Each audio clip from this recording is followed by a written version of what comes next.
जर तो मातृभाषेत शिकला तरच त्याचं संशोधनासाठी डोकं चालेल. अदरवाईज डोकंपट्टी करून तो पास होतो, नोकरीला लागतो. मशीन हा शब्द इंग्लिश आहे का मराठी आहे? रेल्वे स्टेशन, रेल्वे हा शब्द कसा आहे? त्याचं इंग्लिशच कच्चं राहिलं किंवा विदेशात गेला आणि ती भाषाच नाही. विदेशात जायचं असेल तर ती भाषा शिकण्याला पर्यायच नाही. आणि या जुन्या शिक्षकांना प्राध्यापकांना आधी शिकवलं पाहिजे. तो महापौर आपल्या तोंडात बरोबर शब्द चपखल बसला. आता मला मान्य आहे की लिफ्टला उद्वाहक किंवा मोबाईलला दूरध्वनी भ्रमणध्वनी त्याचं कारण ती जी चळवळ सावरकरांनी सुरू केली ती पुढे चालली नाही, त्यामुळे अडचणी आल्या. पण मुळात तुम्ही जी टेक्निकल अडचण म्हणताय ना की तो इंग्लिश मधून शिकलाय तर तो मराठी शिकवेल कसा? त्याने इंग्लिशमध्ये शिकवायचं. नवीन अरुणजी आता जे सॉफ्टवेअर आलं जे थोडंसं भीतीदायक पण आहे की ज्यात तुम्ही एकदम केस तुमचे काळे दाखवणार ते आर्टिफिशियल इंटेलिजन्स. महोदय, महाराष्ट्र विधानसभेने संमत केलेले सन 2024 हे 20वी क्रमांक 6 डॉक्टर बाबासाहेब आंबेडकर तंत्रशास्त्र विद्यापीठ सुधारणा विधेयक 2024 मी आपल्या अनुमतीने मांडतो. विधेयक मांडण्यात आले. हा, प्रभारी मंत्री नाही, त्याच्यातला हेतू सांगतो की 2020 साली माननीय मोदीजींनी जी नवीन शैक्षणिक धोरण घोषित केलं त्यात मातृभाषेला प्राधान्य द्यायला सांगितलं आणि त्याप्रमाणे महाराष्ट्रातली आता पॉलिटेक्निक, इंजिनिअरिंग दोन्हीची सर्व पुस्तकं आपण मराठी केली. पण याचं जे संपूर्ण महाराष्ट्राचं विद्यापीठ आहे लोणेरे त्याच्या कायद्यामध्ये इंग्लिश आहे, त्याचं फक्त इंग्लिश ऑब्लिक मराठी. म्हणजे मग प्रश्नपत्रिका 2 भाषात देईल, उत्तर सुद्धा 2 भाषात लिहायला परवानगी. ऐच्छिक पूर्ण. आणि पुस्तकं मराठीत आहेत. आर्टिफिशियल इंटेलिजन्स मधून शिकवणाऱ्या प्राध्यापकांचं शिकवणं मराठीत ऐकू येईल. पण प्रश्नपत्रिका लिहिताना आणि एका पेपरमध्ये किती ऐच्छिक तर 6 पैकी 4 मराठीत लिहिले, 2 इंग्लिश मध्ये लिहिले तरी चालेल, पण ती कायद्यात प्रोव्हिजन करायला लागेल म्हणून ती घेतो. हा, कशाचं ते झालं काही झालं. पॉलिटेक्निक, इंजिनिअरिंग आणि आर्ट्स सायन्स कॉमर्स सगळी पुस्तकं मराठीत झाली. हा, नाही ते कुठे विभाजन आहे संजय भैया ते आणि हे असं आहे. बरं, आता आपला प्रस्ताव जो आहे सन्माननीय विरोधी पक्षनेते, प्रस्ताव असा आहे की महाराष्ट्र विधानसभेने संमत केलेले सन 2024चे विधानसभा विधेयक क्रमांक 6 डॉक्टर बाबासाहेब आंबेडकर तंत्रशास्त्र विद्यापीठ सुधारणा विधेयक 2024 विचारात घ्यावे. दानवे साहेब, मराठी भाषेला आपण कालच एवढं महत्व दिले, मराठी भाषेत उलट सरकारने केलं आहे, त्याच्यात प्रगती झाली आहे, त्यामुळे चांगलं आहे, स्वागत करावं असं मला वाटतं. बिलकुल या विधेयकाचं स्वागत आहे. कारण मराठी जेवढी जास्तीत जास्त पद्धतीनं सगळ्या ठिकाणी वापरता येईल तेवढी आपण त्याचा उपयोग तर केलाच पाहिजे. पण तो फक्त डॉक्टर बाबासाहेब आंबेडकर तंत्रशास्त्र विद्यापीठापुरतंच न ठेवता याचं सगळीकडे जास्तीत जास्त कशा पद्धतीनं दादा आणखी होईल. बाकीच्या ठिकाणी अनेक परीक्षा होत असतात, अनेक वेगवेगळ्या पद्धतीनं दररोज परीक्षा आहेत वेगवेगळ्या विभागाच्या. आता नवीन शैक्षणिक धोरणानुसार मातृभाषेला सुद्धा मोठ्या प्रमाणावर महत्त्व दिलं जात आहे. खाजगी वेगवेगळ्या आस्थापनाच्या सुद्धा वेगवेगळ्या परीक्षा होत असतात. मला असं वाटतं आपल्याकडे केंद्र शासनाची कार्यालय आहेत या महाराष्ट्रामध्ये सुद्धा बऱ्याच ठिकाणी मी बघितलं. समजा विशेषतः तामिळनाडूमध्ये, केरळामध्ये, या राज्यामध्ये या सगळ्या भाषा वापरल्या असताना त्यांची भाषा वापरली जाते केंद्राच्या कार्यालयामध्ये मोठ्या प्रमाणात. वाटतं त्याच्यासाठी सुद्धा आपण आग्रह केला. त्याचं प्रमाण कमी आहे आपल्याकडं. बऱ्याच वेगवेगळ्या ठिकाणी काही ठिकाणी वापरली जाते तर काही ठिकाणी वापरलीच जात नाही. परंतु या विधेयकाचं मी स्वागत करतो आणि मराठीचा वापर जास्तीत जास्त व्हावा याच्यासाठी आपण प्रयत्न करण्यासाठी या तंत्रशास्त्र विद्यापीठाच्या सुद्धा पुढे जाऊन प्रयत्न करावा अशी विनंती करतो. स्वागत करून प्रस्ताव मागे घेतो ना करून मी जी संयुक्त चिकित्सा दिल्याचा प्रस्ताव मी मागे घेतो. काय बोलायचंय? बरं बोला. महोदय, डॉक्टर बाबासाहेब आंबेडकर टेक्निकल युनिव्हर्सिटीच्या बाबतीमध्ये जो बिल या ठिकाणी प्रस्तावित करण्यात आलेला आहे त्याचं सुद्धा मी स्वागत करतो. परंतु एक क्वेरी आहे त्याच्यामध्ये, कारण मराठीमध्ये अभियांत्रिकी शिकताना त्याचे जे काही डेफिनेशन्स आहेत, त्याचे नॉमेनक्लेचर्स आहेत, अशा त्याचे मराठीमध्ये जे काही त्याचे शब्द आहेत ते सुद्धा कठीण आहेत, टर्मिनॉलॉजीज त्याच्यामुळे ते तयार आहे, सिलेबस तयार आहे, पण शिकवण्याचा जो स्टाफ लागेल तर तो इंग्रजी मीडियममध्ये शिकवणार आहे का की मराठी मीडियममध्ये शिकवणार आहे? त्याच्यामध्ये पहिले सगळ्या विद्यापीठामध्ये आपल्या तसंच पहिले होतं की BA मध्ये, BCom मध्ये, BSc मध्ये या सर्व अभ्यासक्रमांमध्ये ते ऐच्छिक होतं की त्याला पेपर कुठल्याही मीडियममध्ये सोडवल्या जाण्याची त्याची मुभा त्या विद्यार्थ्याला होती. परंतु याच्यामध्ये कसं आहे की ते टर्मिनॉलॉजीज खूप कठीण आहेत आणि त्याच्यामुळे तसा ट्रेन स्टाफ मग त्या प्रमाणामध्ये त्या कॉलेजेसला आपण नियुक्त करण्यासाठी तशी काही प्रोव्हिजन आपण या माध्यमातून करणार आहे का, हा एक प्रश्न माझ्या मनामध्ये आहे. एक मिनिट, जयंत पाटलांना बोलायचं, एकदमच उत्तर द्या ना.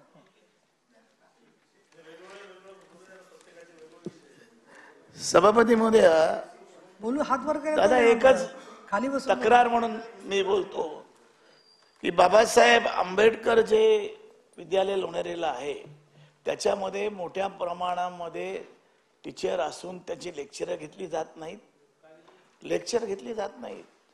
एक तर याच्याकडे मेरिटचे विद्यार्थी त्या ठिकाणी येतात आणि त्या ठिकाणच्या प्रशासकीय कारभाराबद्दल मला वाटतं, माझी एवढीच मागणी आहे, मी जास्त बोलत नाहीये, की आपण त्या विद्यापीठाला एक भेट द्यावी की जेणेकरून त्या ठिकाणी एवढ्या मोठ्यात आणि मेरिटमध्ये आलेले गरीब विद्यार्थी त्या ठिकाणी त्यांच्यावर मोठ्या प्रमाणामध्ये अन्याय होतो आहे.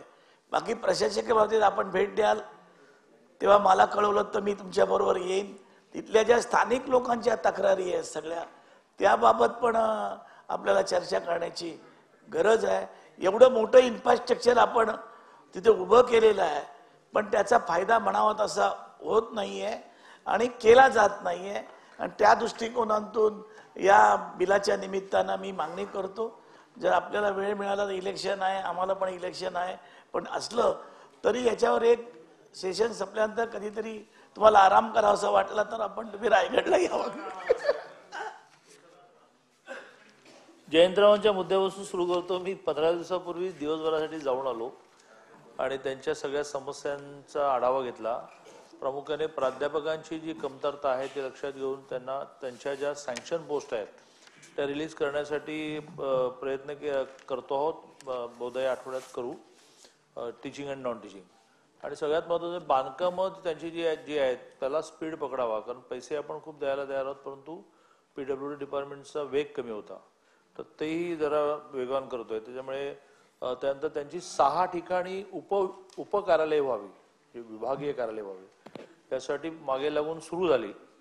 आता प्रत्येक विद्यापीठाला आग्रह धरतोय की तुमच्या कॅम्पसमध्ये तुम्ही त्यांना जागा द्यायला पाहिजे आणि त्यातले 2 विद्यापीठांनी दिलं. ते मला हे मान्यच आहे की संपूर्ण महाराष्ट्रातली इंजिनिअरिंग कॉलेजेस 2017 नंतर त्यांना जोडली गेली, अशी त्यांच्या अंडर 250 कॉलेज यायला लागली आणि त्या मनाने त्यांचं ॲडमिनिस्ट्रेशन थोडं कमी पडतंय. आणि अभिजितजीने जे म्हटलं ते त्याच्यामध्ये ज्यावेळेला आपण आर्ट्स सायन्स कॉमर्स मराठीतला ऑप्शन दिला त्यावेळेला आर्टिफिशियल इंटेलिजन्स नव्हतं. आता आर्टिफिशियल इंटेलिजन्समुळे होईल कसं की तो तमिळमध्ये शिकवू देत का ना, आपल्याला मराठीत ऐकू येणार आणि ते रिअल टाईम आहे. आणि IITने त्याच्यावर खूप काम केलं. त्याच्यामुळे आता प्राध्यापक कुठल्या भाषेत शिकवतो हा मुद्दाच राहिला नाही. त्याला हव्या त्या भाषेमध्ये आर्टिफिशियल इंटेलिजन्स दिले निर्देश. IITने त्याच्यावरचं संशोधन पूर्ण केलं आणि जस्ट सॉफ्टवेअर आहे ते, आणि त्यामुळे सगळ्या कॉलेजेसना आपण आपल्या खर्चाने ते देणार. तर त्यांना काही कष्टच नाही की त्याने फक्त त्याच्या भाषेत बोलावं. एक सेकंड थिंग म्हणजे पुस्तकं सगळी मराठीत झाली, ज्यामुळे आपण आग्रह धरतोय की विद्यार्थ्यांनी किमान मराठीत पुस्तक वाचून गेलं. आता तर आर्टिफिशियल इंटेलिजन्सच्या IITच्या विश्वासामुळे सगळेच संपलं विषय. आता आपला आग्रह काय होता की पुस्तकं जर तुम्ही मराठीत वाचून गेलात तर ते इंग्लिशमध्ये शिकवतानाही तुम्ही पिकअप करू शकाल. सगळ्यात मेजर विषय काय आला आहे की आता जगामध्ये आपल्या देशातलं इनोव्हेशन संशोधन वाढायला पर्याय नाही. जर्मनीशी कालच पहिल्या दिवशी म्हणजे आपलं अधिवेशन सुरू झालं त्या आदल्या दिवशी ॲग्रीमेंट झालं, तर त्यांना 4 लाख तरुणी हवे. पण ते काय आर्ट्स सायन्स कॉमर्सला नको आहेत, ते त्यांना ITI, skill development, polytechnic, engineering. आणि त्यामुळे या सगळ्यावर आता जर तो मातृभाषेत शिकला तरच त्याचं संशोधनासाठी डोकं चालेल. अदरवाईज डोकंपट्टी करून तो पास होतो, नोकरीला लागतो. नोकरीच्या बाहेर जर मराठी तरुण आणायचं असेल तर त्याने संशोधन करायला पर्याय नाही. ज्या संशोधनामध्ये जगामध्ये आपल्याला पेटंट मिळवायला पर्याय नाही आणि मग आयुष्यभर रॉयल्टी घेत राहू. सगळ्या जगाने हे करूनच श्रीमंती मिळवली की ते संशोधन करत राहिले, पेटंट खिशात दाबून ठेवलं, पाहिजे तर रॉयल्टी दे. तर यासाठी मातृभाषेतल्या शिक्षणाला पर्याय नाही. पण तुम्ही म्हणता ते खरं आहे की इन्फ्रास्ट्रक्चर उभं करून दिलं नाही त्यातून नवीन कन्फ्युजन सुरू होईल. गेल्या वर्षाच्या प्रयत्नामुळे पॉलिटेक्निकच्या 27,000 विद्यार्थ्यांनी 27,000 विद्यार्थ्यांनी मराठीमध्ये पेपर लिहिले. आता हा इंजिनिअरिंगमध्ये आग्रह आपल्याला वाढवायला लागेल. या जूनपासून कॉलेजेसना आपण हे कॅम्पेन करायला सांगणार आहोत किंवा विद्यार्थ्यांना तुम्ही प्रवृत्त करा ना की जर आता आम्ही मराठीत पुस्तकं दिली, मराठीत शिकवतो आहोत, तुम्ही मराठीत लिहा. आणि मला असं वाटतं की जर हे झालं तर मुलं स्वतःहूनच पुढे येतील. कारण नाहीतरी आपला जो मेजर वर्ग जो आहे तो 95-96% मराठी भाषिक आहे आणि त्याला ते इंग्लिशमध्ये कळत नाही. त्याच्यामुळे तर प्रॉब्लेम होतो की तो एटीकेटी घेत शेवटच्या वर्षी 10 विषय डोक्यावर घेऊन जातो. त्यामुळे ते सोपं पडेल. पण पॉलिटेक्निकमध्ये हे सक्सेस झालं. 27,000 मुलांनी मराठीत त्यांचं आन्सरशीट लिहिली. माननीय मंत्री महोदय, या मुलांच्या नोकऱ्यांमध्ये ते भाषेचं कसं करणार? कारण मराठीत शिकल्यावरती समजा ते आंतरराष्ट्रीय किंवा राष्ट्रीय स्तरावरती त्यांना जॉब पाहिजे असेल तर त्यांना परत भाषेसाठी काहीतरी प्रशिक्षण वेगळं किंवा तांत्रिक अपडेट करणं गरजेचं नाहीये का? बिलांची चर्चा सभागृहात होणं यासाठीच आवश्यक असतं की सगळ्याच गोष्टी समोर येतील. आता उदाहरणार्थ जर्मनीमध्ये जे 4 लाख हवेत, आम्ही त्यांना असं म्हटलं की बी प्रॅक्टिकल आपण ह्यावर्षी 40,000 करू. त्याच्यामध्ये कॅम्पस इंटरव्ह्यूला आता जर्मनीच्या वेगळ्या कंपन्यांचे लोक जॉईन होणार. ते ज्यांना सिलेक्ट करतील त्यांना पासपोर्ट आपण मोफत काढून देणार, विजा मोफत, जर्मनीला जायचं तिकीट मोफत आणि 3 महिन्याचा जर्मनी कोर्स. हा जर्मनीचा अभ्यासक्रम किंवा भाषा ही त्या विद्यापीठाने शिकवण्यासाठी त्यांना जे प्राध्यापक घ्यायला लागतील, फॅकल्टी घ्यायला लागतील, ते त्यांनी क्लॉकवर बेसिसवर घ्यायची परवानगी दिल्यामुळे 6 ठिकाणी किमान त्या विद्यापीठात जे सिलेक्ट होतील ते 3 महिन्याचा जर्मनीचा कोर्स केल्यानंतर जातील. पण हे खरंच आहे की नवीन शैक्षणिक धोरणात जो आग्रह आहे की भाषा आपल्याला येतात अशी संख्या वाढवा. आणि त्यामुळे आता नवीन वर्षी जूनपासून डिग्री 4 वर्षाची होणार. ती 4 वर्षाची करणे सक्तीचं नाही. मी 2 वर्षाची केली तर 2 वर्षाचे क्रेडिट माझ्या बँकेत जमा होणार. 20 वर्षांनी मी 3रं वर्ष करू शकतो. पण मी 4 वर्ष पूर्ण केलं तर मी इतका बहुश्रुत होईल की मला जे करिअर म्हणून पाहिजे त्याचा 70% अभ्यासक्रम असेल, 30% नवीन भाषा शिकणं, म्युझिक शिकणं, अभिनय शिकणं यावर भर राहील. आणि त्यामुळे 4 वर्षाची डिग्री जो पूर्ण करेल त्याला एक 2-4 लँग्वेजेस एका वेळेला शिकता येतील.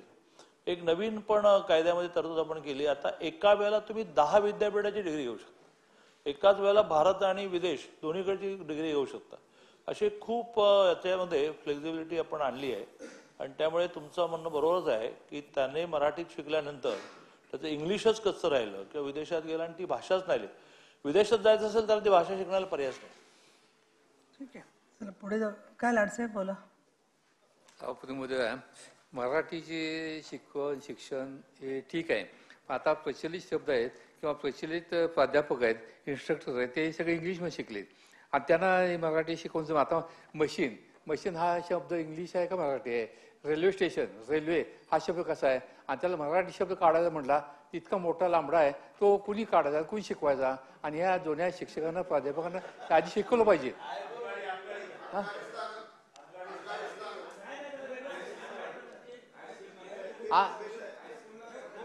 आता सगळं म्हणतोय. आता रेल्वे स्टेशन याला आपला शब्द काय?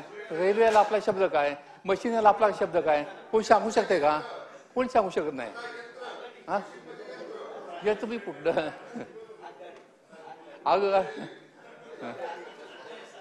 मुळात स्वातंत्र्यवीर सावरकरांनी, सभापती महोदय सांगतील की जो प्रयत्न केला त्या प्रयत्नातून अनेक शब्द मराठी आपल्या अंगवळणी पडले. नाही तर मेयर होतं, तो महापौर आपल्या तोंडात बरोबर शब्द चपखल बसला.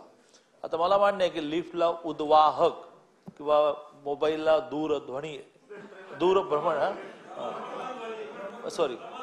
भ्रमणध्वनी, त्याचं कारण ती जी चळवळ सावरकरांनी सुरू केली ती पुढे चालली नाही. त्यामुळे अडचणी आल्या. पण मुळात तुम्ही जी टेक्निकल अडचण म्हणताय ना की तो इंग्लिशमधून शिकलाय तर तो मराठी शिकवेल कसा? त्याने इंग्लिशमध्ये शिकवायचं आहे.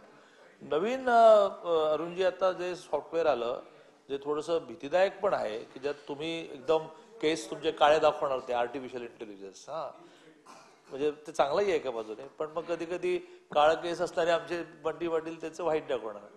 त्या आर्टिफिशियल इंटेलिजन्सचा एक फायदा असा आहे, म्हणजे खूपच फायदे आहेत, म्हणजे वेगवेगळ्या क्षेत्रात त्याचा खूप उपयोग होणार. त्यातला एक फायदा असा आहे की तुम्ही आता इथे मराठीत बोललात की नाही, तर मला तेलुगूमध्ये ऐकायला येणार. असं एक सॉफ्टवेअर डेव्हलप झालं, ते सिद्ध झालं. IITने त्याच्यामध्ये खूप मेहनत घेतली आणि त्यामुळे त्याने इंग्लिशमध्ये शिकवावं, पण मला ऐकायचं मराठीमध्ये. म्हणजे यापुढे आपण विदेशात गेलो तर आपण मराठीतच बोलायचं. आणि ते आर्टिफिशियल इंटेलिजन्स जे आहेत शिक्षकाला ते सॉफ्टवेअर आहे. काही नाही, आपण आपल्याला पाहिजे त्या भाषेत बोलायचं. ते हे बरोबर म्हणाले की आपण काही त्याची काळजीच करायची नाही. ते सॉफ्टवेअर आपण बोललेलं त्या भाषेत ट्रान्सलेट करेल.